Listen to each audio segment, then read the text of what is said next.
我当时买了9双，然后呢送给别人了，就是自己没玩。乐善好施。不是，因为跑不动。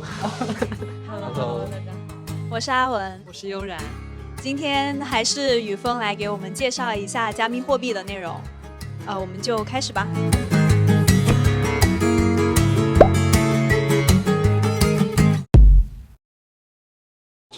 可以介绍一下，就是关于中心化交易所和去中心化交易所，你有什么看法？中心化交易所的话，它是会做到一个，为什么现在大家都用中心化交易所？因为它盘子很大，就是它的交易额在一个那么大的情况下呢，它就能做到一些，更加方便的事情。就是因为其实可以理解，就是就好像微信12亿人用嘛，就是那腾讯有钱，它真的把微信的体验做到最好，就是。可是很多一些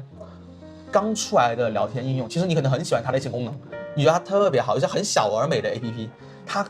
真的挺小的，真的也挺美的，但是经常会有 bug。就是去中心化交易所，它的好处不用说了，就是你是绝对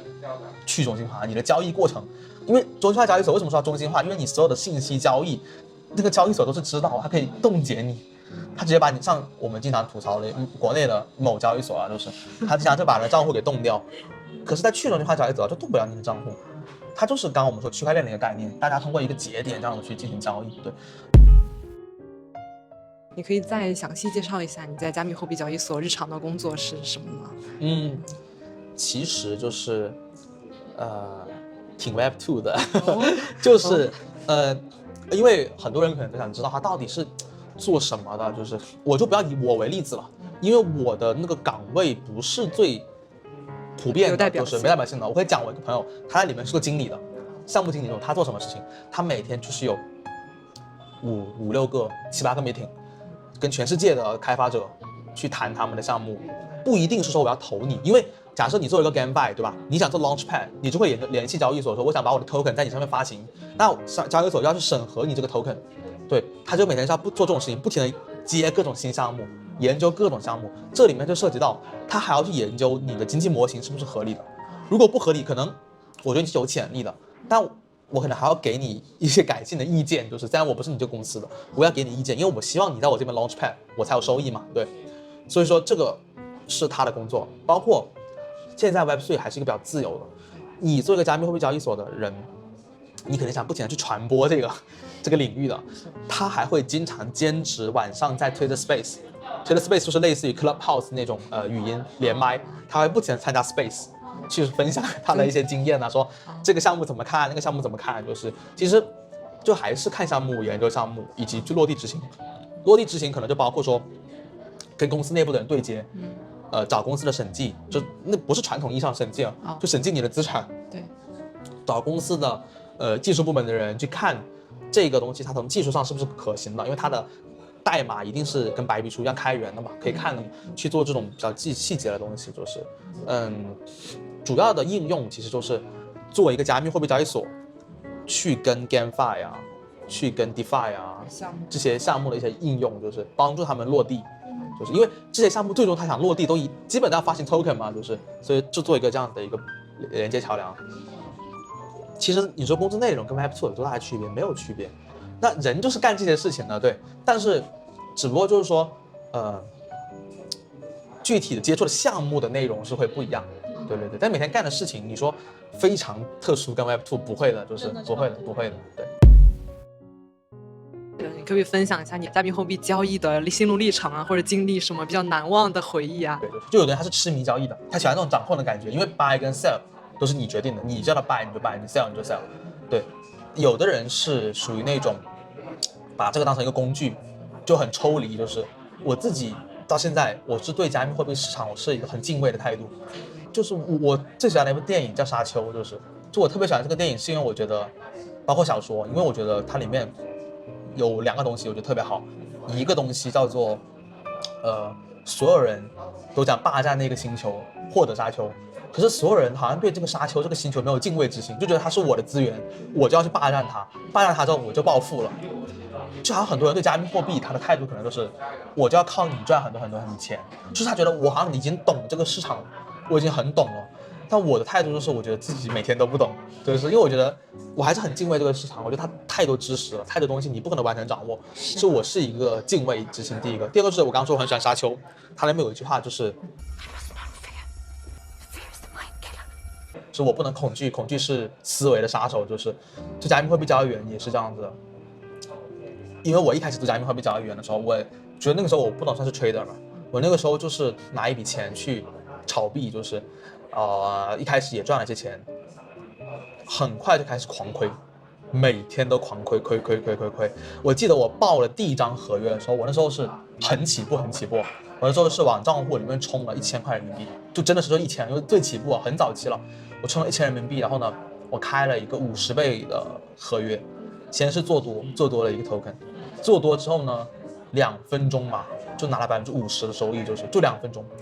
然后我把那个单给 close 了，就给平掉了那个仓，就赚了1300多，因为还有保证金嘛，就是我拿那1000块钱我是全仓哦，我还没有任何仓位管理，就整个钱就放进去 all in 了 ，all in 一个币开50倍杠杆，这就是我早期的玩法，什么都不懂，然后很快就开始不停的亏钱，一张单爆，真的是一张一张爆到把我当时的积蓄，当然没有很多钱啊，但是确实是我的积蓄都亏到了，然后后面我就重新思考，我说就别玩这个东西啊，是不是适合我自己？然后因为我自己之前的工作也挺好的，我觉得没有必要自己在觊觎这事。但是我一开始玩加密货币，我说实话，可能大家都觉得很扯，但我真的不是因为赚钱的，我真的是因为觉得 Web3 这个概念太酷了，其中加密货币这个概念更是让我觉得太牛逼了，我觉得怎么会有一个概念这么了不起，就是一个在这个时代，因为我觉得这个时代已经很强了，什么都已经很好了，还有一个新的金融体系可以做到这么高的效率，这么美好的这个蓝图，保护每个人的资产安全，我觉得这个太伟大了，对我来说，所以我就开始去，没有玩一段时间，开始学知识，去看 K 线啊，包括自己去复盘。哦，所以刚刚上面一个问题提到说给小白的建议是复盘，对，就是昨天我亏了还是赚了，写下来。就是在你不熟练的时候，你不要只有脑子想，你写下来，你打字，记录下来，打字，然后你分析盘面，你不管你分析的对不对，你真试着去分析它，到底我赚了还是亏了，怎么样？你就是给自己一个记录，让自己从失败或者成功中去得到一些经验，就这个是最有效的方式。我就是不断的复盘，这段时间就是拿一点点钱，就几十块，就你不敢相信，真的是拿几十块人民币吗？去几十刀吧，就去试仓，就是找感觉，也要去复盘，每天复盘，后面赚到点钱又往里面放，赚到点钱往里面放，但是就逐渐开始就进入到我说的那个阶段，可能是清醒的亏钱吧，到第3阶段，3、4之间但是也过了好几个月，半年，就是还是要有耐心，对，然后就不停的去复盘，去研究了之后，有了一个自己比较雏形的交易体系，才说这个路才刚开始。就为什么我说对市场有交易体系，就是因为当你做到了，我自己总结了好多东西，什么清醒的赚钱，你总结交易体系之后，你还是会有很多问题，因为交易体系是要不停的去 update 的，你的不一定是准的嘛，就是你要不停的去学习，你要不停的去看各种人的思路，去总结出自己的思路。然后我那一段时间的玩法是，低倍杠杆为主 ，OK， 然后不停的去滚仓位，我的那个玩法当时是要不停的去盯盘的，就花很多时间，你要花很多时间去看它，因为你要快速的去平，对，去平掉它，有问题就平，对，快速的去做这个动作，其实我很多时候是在帮交易所打工，我经常牺牲，因为你不得交手续费嘛，交易费，我每平一张单个交易手续费，所以我那段时间我觉得，我那段时间我那个 KAN 还跟我讲说，你的那个手续费交了好多，就同样体量的人里面对，然后那段时间我记得它比较艰难的是你睡觉可能都睡不好。所以你睡到半夜，你心里有事儿。有一次半夜醒来，就是半夜醒了，第一句话就是醒来就说就梦话这样的吧，说了一个币的名字出来，因为你心里面一直想着合约，你一直想着那个合约，你整个人很累，睡都睡不好，真的是睡都睡不好，因为你是总想着你的单子会不会平啊，要不要平啊，可能有收益了，有一点收益了，你继续拿这单子，你觉得收益会扩大，你就会想着，到底我的思路对不对？就我的判断是这样子的，你就会想说我的思路到底对不对？到底我是不是要把它给平掉了？你就每天都被这种事情去就有忧虑很多。很忧虑，就是很忧虑，真的是很累很累很累。但是后面，我觉得大家可能都要经历这个步骤，后面逐渐的就是去觉得自己的交易体系做的还有点东西了，就是你就坚信自己的路子，就说我的这个交易体系是对的，是对的，即使可能这张单出现了错判。也不要去怀疑自己，你只要去微调，不断的去微调就好。然后慢慢的到现在，稍微体量大一点点了，然后就会换一个玩法，就是说我以现货为主，我不再天天去玩杠杆了。现在我如果玩杠杆，也只是说我从我的整个资金里面拿5%，拿10%开一个账户，对，就是用这个账户的钱去玩一些杠杆，只是去玩一下，就是说玩加密货币交易的这个。经历大概就是这样子，就还挺辛苦的，就是你觉得有没有可能，就是将来就是在炒币成熟之后，它会有一套就是系统，它能记录什么哪个币它的庄家来过这种，就是相当于现在国内的历史这种。我觉得那种系统就是会对炒股有帮助，就是一个量化的问题，就是做 credit 的人，他们做量化金融的人，你看到传统的。成熟的市场啊，包括 ETF 啊、债券啊，这些都是有量化机构、大量的量化机构在做的。比如说我之前也在一个对冲基金工作过，就是 OK 那个对冲基金就是每年的成交额在 ETF 上可以有1万亿美金的级别，就是因为它市场足够成熟，所以就像你说的股市，其实股市已经很稳定了，就是包括期货市场啊、外汇市场啊，它很成熟，所以有大量的数据接口。有大量的人去做这个事情，就像你说的统计，就统计了之前这些数据，那就可以有大量的数据，你去做样本、做模型，去分析它，就可以做量化。我自己的判断是一个金融体系，当量化大面积进场的时候，那所谓的野生，对，所谓的野生交易员、散户，你想要在上面赚钱的难度就开始多起来了。就是，当然量化不是完全准的，因为量化它忽略了太多市场的别的因素，但是它是一个稳定的东西，它是一个。那加密货币。其实现在的盘子，刚刚说早期嘛，比特币天天说比特币，好像很多人都感觉比特币是一个100万亿美金的航母了，其实不是，比特币的整个盘子就1万亿美金左右，就是其实都不如一个苹果公司多，正是因为这个原因，可是比特币是加密货币里面最大的盘子，正是因为这个原因，加密货币市场它的波动是很大的，它波动大的同时，就会导致量化机构很难去做一个去数据的一些分析，就是因为很容易就波动了。几个小基金，它孤注一掷，它去砸这个盘。就是比如说，如果有一个 APP， 它会给你提示，比如说有某只基金进入了这种，就是这种资讯比较及时的话，会不会对于你来说是有帮助？对，我可以跟你这么说，你说的这个东西在区块链世界就是这样子，因为我刚刚说了，区块链世界所有信息是公开的，就是你这个基金持有了这个 token 对吧？它是有一个地址的，就是这个地址都是可以监测到的。就是如果把它集合起来的话，就是你们收集信息的话，对你刚刚说的这个是有的。现在其实已经有很多 app 可以做到，比如说 Bitcoin， 当然 Bitcoin 是比较简单的，对，以及很多人，包括我自己也会找一些科学家就是程序员，但是在 Web3 大家喜欢称他们为科学家，就是对我会找一些科学家帮我写一个程序，去监测一些我觉得重要的地址，他们动的时候，我可能就会有一些判断，有一个资讯提示。可是这个的帮助是不够大的，就是这个的帮助是不足以让你做量化的，就是对，就未来可能会有更多的量化机构进场，就当整个加密货币市场更大了、更成熟了，更多的量化机构进场的时候，就是对于想在加密货币市场赚钱也就会越来越难，就是对。但你刚刚说的这个是会存在的，就是对，因为股票，我觉得这个可以做，就是你这样做起来是不是，就是相当于你是做第一批运的？对，但是它这个东西的难度在，现在整个加密货币还是处于一个野蛮生长的阶段，所有的数据呢，它掌握在了这些交易的数据，它掌握在了加密货币交易所那里。就是如果你只有地址的监测，你要做一个这样的平台是不够的，就是它还涉及到很多方面的一些应用，就是可是这个平台这个市场现在还远不足够成熟。你做一个这样的 app，